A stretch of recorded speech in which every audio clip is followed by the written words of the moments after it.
Namaste. I, Nishu Pandey, welcome everyone on the 21st episode of FRP on Hot Seat, only on Bharata First. Every week, Team Bharata organizes big picture quizzes. These quizzes are based on big picture analysis and other informative resources. You can also have a chance to get participate in big picture quizzes by using the Bharata First application or by using the Bharata First Knowledge Center website, whose link has been provided in the description box below. Now, as you all know, the winner of the daily quizzes get a chance to participate in mega quiz, and the ultimate winner of the mega quiz get a chance to participate and have an exclusive conversation with Mr. Frank Roshan Pereira. So, the winner of this session is Mr. Aditya Yadav. So, I would like to welcome our mega quiz winner, Mr. Aditya Yadav. Please turn on your camera. Hi, Congratulations on thank you. hi. Congratulations on winning the quiz. Can you please introduce yourself to our viewers? Yes, I am Aditya Yadav. I have done the graduation in electrical engineering. Right now, I am preparing for UPSC. Thank you. And as you all know, already know that you can ask anything. There is no rules and regulations in asking any question. So without wasting much time, I would like to welcome Mr. Frank sir to please take ahead the conversation. Thank you so much, Nishu. Thank you Thank you, sir. for that introduction and taking us through that. Aditya, namaste. Welcome No, to Bharata thank, First and welcome to the hot thank you, seat. sir. Thank you, sir. Congratulations first and foremost on getting through the entire process and finally making it here. I hope it has all been worthwhile. Thank you, sir. I So, tried my best, and ultimately, it's my dream to talk to you and see you, sir. It's really a big thing for me in my life.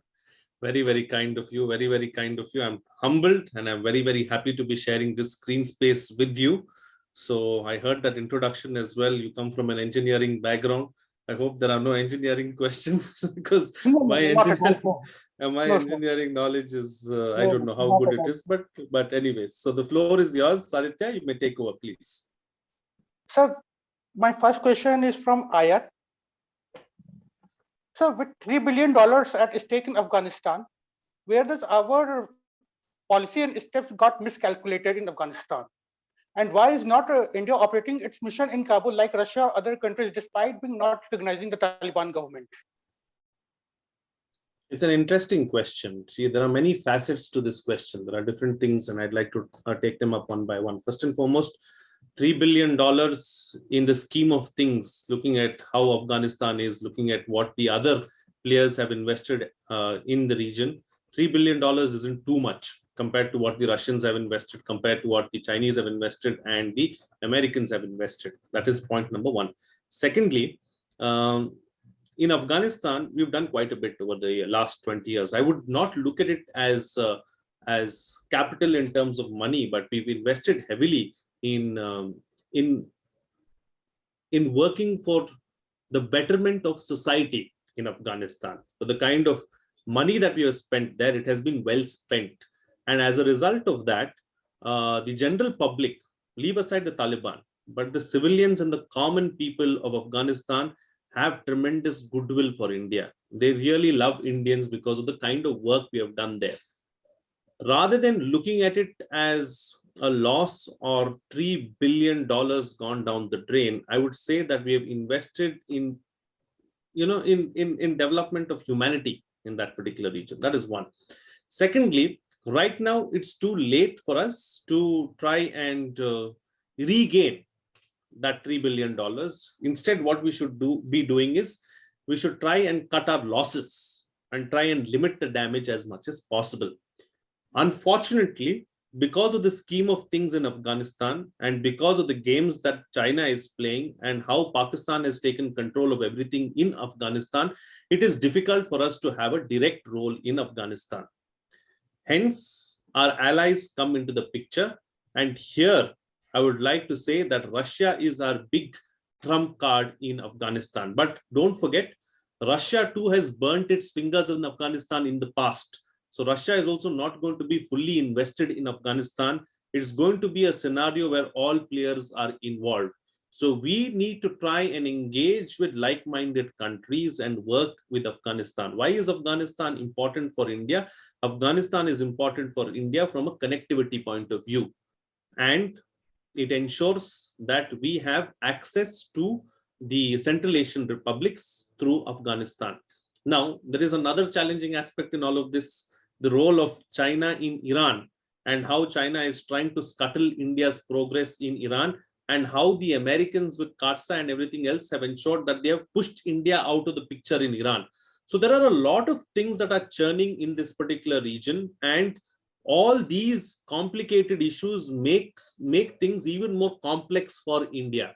And don't forget, India too has had a really tough time in Afghanistan dealing with Taliban, with the plane hijacking and so many other things that have happened in the past. So we do not want that to be repeated.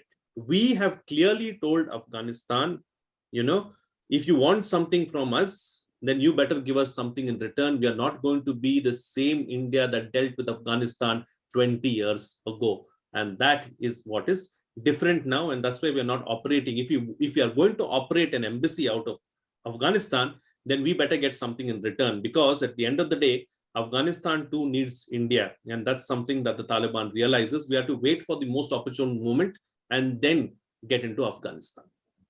Sir, one supplementary question. Please. Sir, you said, sir, Russia is our trump card as it's our ally, what we consider. But sir, one fact is that Russia has kept us out of the Troika Plus. Didn't it hamper our to deal with the Taliban? Obviously, sir, if we would have been in Troika Plus, we would definitely have got certain better deals. I agree with you, but don't forget there's a whole geopolitical game going on between Russia and the United States as well. And the theater, unfortunately, is Afghanistan. And there was a sense back then that India is forgetting about Russia and going with America or Washington, D.C. wholeheartedly. That has changed now ever since the Putin visit that took place recently. We had the 2+2 as well. It is the first 2+2 that we are having outside of the Quad.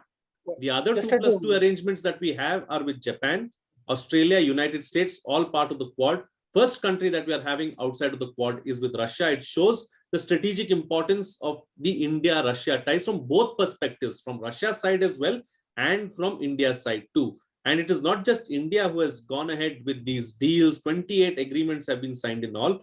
But even the Russians have very categorically said to the Chinese also and sent out a message to the rest of the world that India is our friend.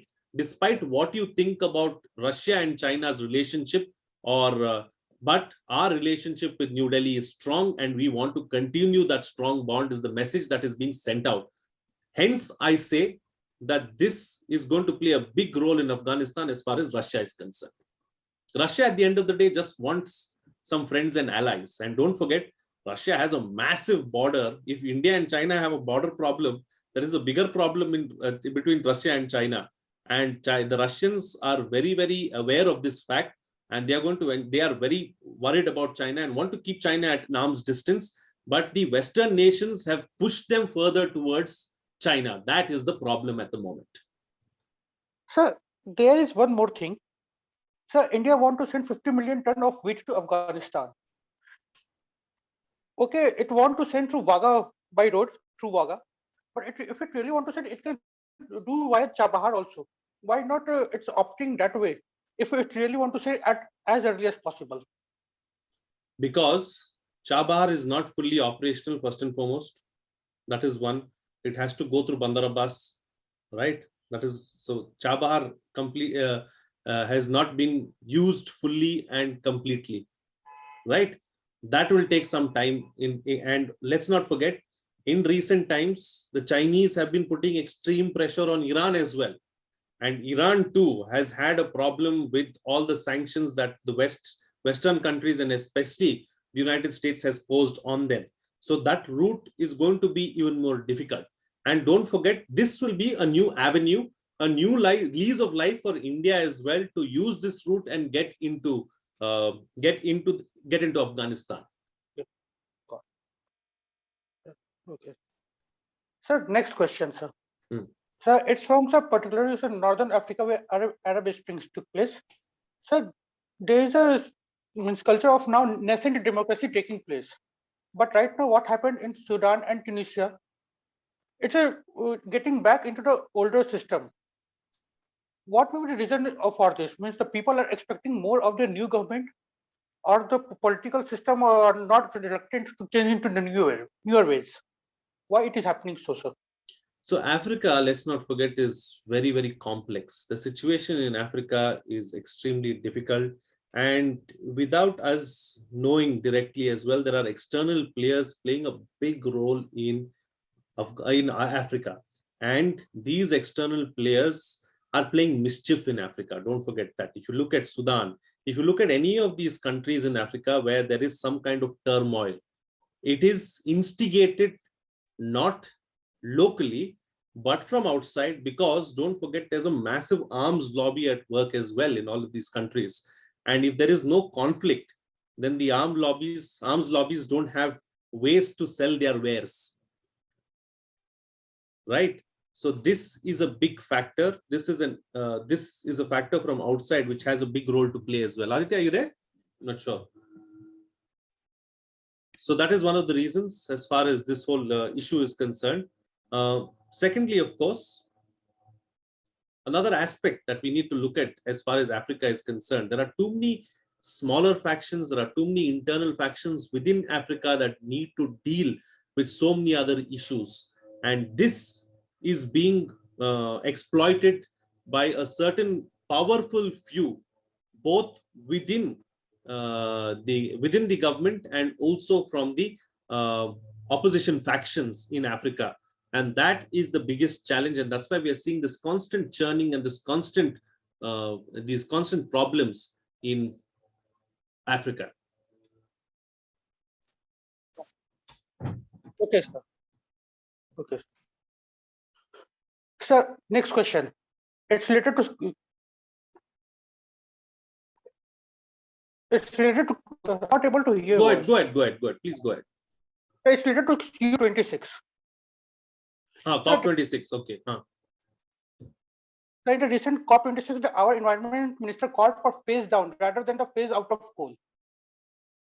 So will any unplanned phase down won't impact our economy and the people associated with it and the socio-economic structure as well as the tribal people who are dependent on the livelihoods? Won't they be affected? And what will be long-term planning if it's really want to phase down? And subsequently it will be phased out. Whether we like it or not, we have to head in that direction because climate change is a massive problem and India is bearing the brunt of it. You look at the kind of climatic conditions we have noticed in India in the recent past as well. Southern India, in the month of November, 30 days of continuous rain, no sunshine, people staying indoors completely. This is unheard of, something that we've never witnessed, something that we've never seen. It is because of climate change. You look at the world's most polluted cities in the world, they are in India. And it wasn't like this a couple of decades ago. All this has changed now. And this is a major problem as far as climate change is concerned. I understand that India needs to look out for its own economic development and economic growth, because if there is no growth and no economic development, then there is nothing else, because all of the other factors are dependent only on that one factor, which is economics. If the economy does well, everything else falls into place, everything else falls into a picture. And that is why we are looking at coal the way we are looking at it right now. And we have said that we are still going to need to use coal for some time. But India is one of those few countries which has stuck to its global goals on climate change. We are working extremely hard on it. We are constantly renewing or updating our renewable energy targets, and we are well on track on achieving our climate goals. There is no doubt about it. Coal is going to be a problem in the long run. Fossil fuels are an issue. But you look at the rich countries, the oil guzzling countries, and the oil producing countries, they will never talk about fossil fuels. They will only make a comment here and there about coal and let it be because it doesn't affect them directly. They have moved out. It's the global south that still uses coal, that still produces coal, and that is still dependent on coal. The global north is not dependent on coal. They are more interested on fossil fuels. Fossil fuels also are as bad as coal, but you will not hear anybody talking about fossil fuels because it is the rich countries who use it and produce it, and that's why the world is quiet about it, right? Yes. Now, as far as coal is concerned, we have a target. And with regards to COP26, let me tell you something else about COP26 as well. We were made scapegoats by some of these countries like Russia, like China and United States, right? Some of the negotiations that were going on behind closed doors, something else was decided. Later on, something else was come and announced. And it was made, or the announcements were made in a way that it looked like India was the villain. That really wasn't the case. And it's unfortunate that it transpired like that. We should have been better prepared for something like this, and we should have been smarter while dealing with such issues, knowing that when it comes to such massive and big issues, everyone plays smart. Everyone wants to send out their own message. Somewhere along the way, we were caught out by some cunning folks, and that was our our bad, I wouldn't say bad luck, but we should have been better prepared and we should have known how to handle the situation. With regards to renewables and coal as a whole, and about how it is going to impact those who are dependent on it, if you look at coal mining in India as well, it is pretty much stopped now as a result of what the Supreme Court has said and as a result of what is happening. Most of our coal is imported any which ways. So the number of lives and the number of livelihoods dependent on mining is not as high as it used to be earlier. The damage has already been done. People have moved on and started relying on other sources of income. It is for the government to understand this. It is for the government to ensure that there is some kind of hand holding that is done for those people who are involved directly as far as coal is concerned. And India, once again, let me tell you, on the global stage is playing a massive big role as far as renewable energy is concerned. We are doing very well with regards to solar energy. The Prime Minister has time and again spoken about how India is a sun-rich nation, and that should be something that is used. We have formed the International Solar Alliance. We are talking about the one world, one sun, one grid as well. These are all big initiatives that India is taking forward, and India is at the helm of affairs as far as these initiatives are concerned. So I'm quite, optimistic as far as where this is headed. Sir, what it affect the states in long the royalty which the states are getting on the states which are dependent on those royalty for their. I get your question. I understood your question. As far as royalty is concerned, there are going to be certain states that are going to be affected and that are going to be impacted by this. There is no doubt about it. But if you look at it on the whole, if you look at coal, mining has come down drastically and has come down quite a bit. So that is one aspect of it. The second aspect, Aditya, is that even if you look at the GST and if you look at several of these other issues as well, there are problems. It's not like, the states are not getting their complete share, but these things will have to be worked out in the long run for the larger good of the environment and society. People, corporates and others, people like Nirav Modi and Mehul Choksi, Vijay Mallya and all of that are very well politically connected, and nobody thinks that they are going to be broke, or nobody thinks because of their lifestyle that they don't really have the money. It is at the last minute, umpteenth moment that you suddenly realize that, oh, this person does not have money and has fled the nation. If you look at people like Vijay Mallya, he was an MP. And yes, you wouldn't expect something like this from an MP. I mean, because he's a honorable member of parliament is what we call them. And looking at the way he's living, looking at the way that he's investing in a Formula One team, in a cricket team, and so many other things, you don't expect this person to actually be, be broke. That's how it is. So, like I said, I've not been able to understand how this happens, because I'm sure because I've looked at how government agencies work. I've looked at how government agencies work from very close quarters. So it's not like they don't understand that something is going wrong or something is happening. But the problem is who will bell the cat? Because they all think that the person is so powerful that they're scared to approach that person and take some kind of action in the beginning itself. That is what that is where the problem lies. And even if you look at it, even at a later stage, it is only after government intervention or only after some kind of an administrative intervention do the officials go after these culprits. That is the problem. Yes, sir. So one last question, sir. It's from ethics and morals. Okay. So in the present scenario, where there is a system of nuclear family, the respect for elders by children is waning day by day. And at the same time, we expect them to be morally and ethically right. Where does our system falter? Our system falters, I'll tell you where. It starts from the beginning itself. What has happened of late is that, we've lost our values and our cultures from a very young age. The way we bring up our children is very different from the way we used to bring up our children earlier. Children don't grow up with their grandparents. Children grow up in nuclear families. So they lose that whole connect of our cultural heritage, of our cultural history, the kind of stories and, the beautiful past that the grandparents give to the grandchildren. That is missing. Secondly, parents are so busy these days in trying to earn a living to give a better future for those children, not realizing that children of that age really need time and not money. Money is important, yes, in today's day and age, but also time is equally important, or even more important is what I would say.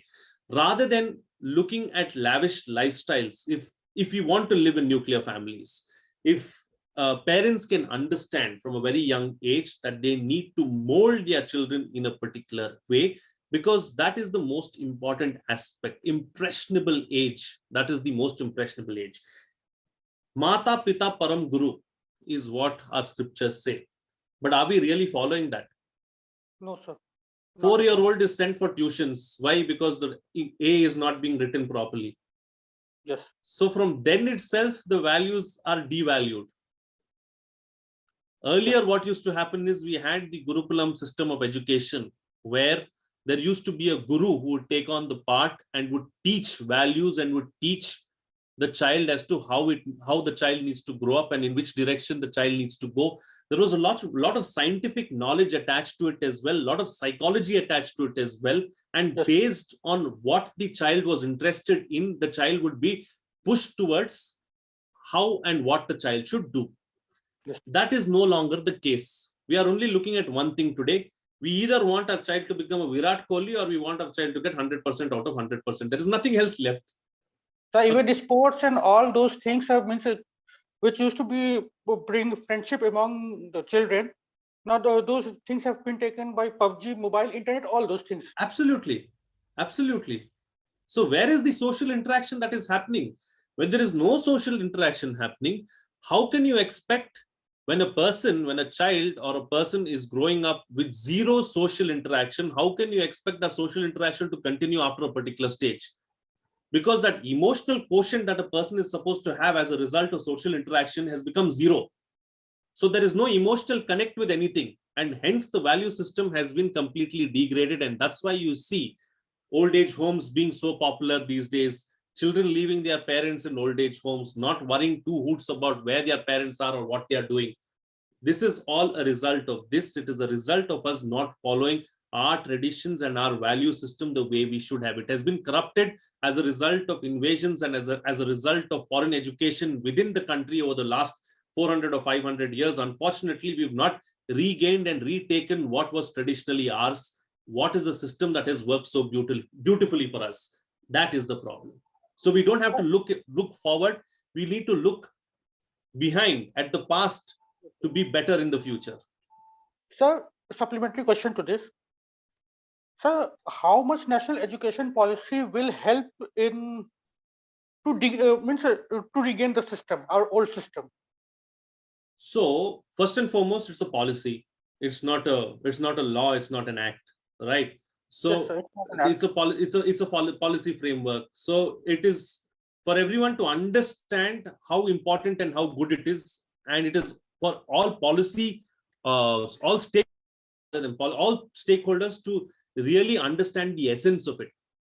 Are the stakeholders really understanding the essence of it? That is the big question, right? That is one. Not at all. Not at all. So I have listened to one of your big picture interviews. One of your panelists said they don't know even the basic policy matters. absolutely. Absolutely. So that is where it is, right? Secondly, on paper, it is wonderful. You know, I have not seen a document like this in the recent past, which focuses so much on linguistics, on language, on culture, on art, on so many other great aspects. But do we have the faculty who's trained to inculcate this amongst the children? That is another big question. Right. So on paper, it looks fantastic. How it is going to be implemented? Like, for instance, I'm very optimistic about the National Education Policy. It's a wonderful document.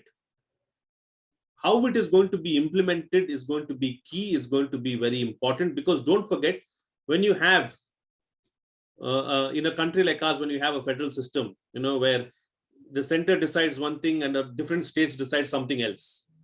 We've seen so much of that happening of late, and education is on the concurrent list. So it needs the cooperation and coordination of both the center and the states. Will that cooperation and coordination happen? That's another big question. So there are many ifs and buts, but I'm still optimistic because the document is great. So one more thing. So isn't there different, every state has its own boards. So is it creating hindrance in implementing various education policy in the past also? You see, I don't have a problem with the boards, because if you look at the boards, they are more, education, culture, and all these other aspects change every 50 kilometers, right? Culture and language and all. So you need to have localized inputs for this as well. You can't have a one fit all for everybody. For instance, if someone is studying in CBSE schools, CBSE is very heavily dependent on Hindi. So you cannot force that down on non-Hindi speaking states, because they need to inculcate and they need to promote and hold on to their own languages and their own culture as well. So this is where the local boards come in. I'm not saying that other countries, we should not have a 3-language formula or we should not learn any other languages. Please do. At the end of the day, they are all Indian languages. So there is nothing wrong in knowing 10 Indian languages. It's great. It's wonderful. But you need some localized inputs, localized steps as well as far as education is concerned, because you can't have a one-fit-all policy as far as education is concerned. That's my take on this. Oh, as per the language, what you have said, so that it's completely true and completely perfect. There need to be local boards. But some problem arises in regard to some maths and science. Even in those things, the variation occurs, and as well as the in respect to teaching practice also. So in that respect, there should be certain. I'll tell you what the word is. I'll tell you what the word is. There should be standardization. Unfortunately, there is no standardization. I agree completely with you on that point. And we need to work towards having some kind of standardization and some minimum basic understanding as to how school should work and what the basics should be. Other things they can work out, but you know, it's a very, very cumbersome process. It's a big process. It is not something that can happen overnight. First and foremost, let's see if we can get the NEP implemented the way we want to and the way it should. Then we can look at several of these other things, because I see many challenges coming along the way as far as the NEP is concerned itself. So if we can get the small things right and small things in place, then we can look at a major overhaul. Definitely the Indian education system needs an overhaul, because it is not an Indian education system right now. It is Macaulay's education system. Macaulay has long gone. We are still following his rules. That needs to change. And the sooner we do that, the better it is for us as a nation. Thank you, sir. Thank you, Aditya. Very nice questions, very interesting questions, some good supplementaries and good follow-ups as well. I had a good time answering your questions. Thank you so very much for being here on the hot seat and putting me on the hot seat as well today. Thank you, sir. Good. Thank you. It's really a pleasure to meet you, sir. Very, very kind of you. Very, very kind of you. Thank you. For me. Thank you. Thank you so much. Thank you. Over to you, Nishu. Thank you, sir. Thank you, Aditya ji, for for having such an exclusive conversation. Thank you very much. So if you are someone who want to be a part of this show, you can also get a chance to have a conversation with Mr. Frank. And if you want to be a participant, please keep participating on daily big picture quizzes. Till then, namaste.